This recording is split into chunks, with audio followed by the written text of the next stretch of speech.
Hello friend, कसे आहात सगळे? चला आपण आज घरच्या घरी मार्केटसारखी जलेबी कशी बनवायची ते शिकूया। इथे मी 2 वाट्या पाणी घेतलेलं आहे, चासणी करायची आहे आपल्याला। आणि 2 वाट्या पाण्याला 2 वाटी साखर घेणार आहे मी इथे। आणखी 1 वाटी घालून घेते आणि थोडासा फूड कलर घातलेला आहे मी इथे, ऑरेंज कलर घातलेला आहे, तुम्ही येलो पण घालू शकता। इथे फ्लेवरसाठी वेलची घेतलेली आहे। आता आपण ही चासणी साईडला ठेवूया व्हायला आणि इकडे आपण आता जलेबीचे बॅटर तयार करून घेऊया। 1 वाटी मैदा घेतलेला आहे मी, अर्धा चमचा बेकिंग सोडा, 1 चमचा तूप आणि थोडंसं चवीनुसार मीठ घातलेलं आहे थोडंसं, आणि 1 इनोचं पूर्ण पॅकेट घालून घेणार आहे। आता आपण याला मिक्स करून घेऊया, थोडं थोडं पाणी घालून।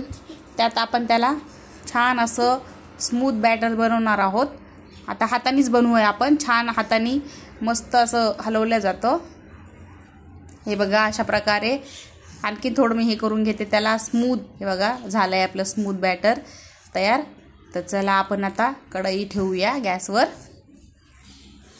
तेल टाकून घेऊया। त्यात तेल तापू देऊ तोपर्यंत आपण इकडे बॅटर, एक मी कॅरी बॅग घेतली आहे जलेबी बनवण्यासाठी। माझ्याकडे दुधाची पिशवी नव्हती त्यामुळे मी कॅरी बॅग घेतली आहे। रट्ट अशी कॅरी बॅग आहे, पातळ कॅरी बॅग घेऊ नका, नाही तर फुटेल ते दाबल्याच्या नंतर। हे बघा, आणि बॅटर टाकल्याच्या नंतरच कट करायचं, आधी कट करायचं नाही। आता आपण जलेबी टाकून घेऊया। हे बघा टाकता क्षणी कशा वर येतात तळून। बघा छान असा मस्त याला ब्राऊन कलर येऊ देऊ आपण। हे बघा झालंय, आपण काढून घेऊया त्याला। काढून घेऊन आता थोडंसं थंड होऊ देऊ आपण। इकडे पाक झालाय का ते बघूया आपण। 1 तारी पाक बनवून घेतलेला आहे आपण।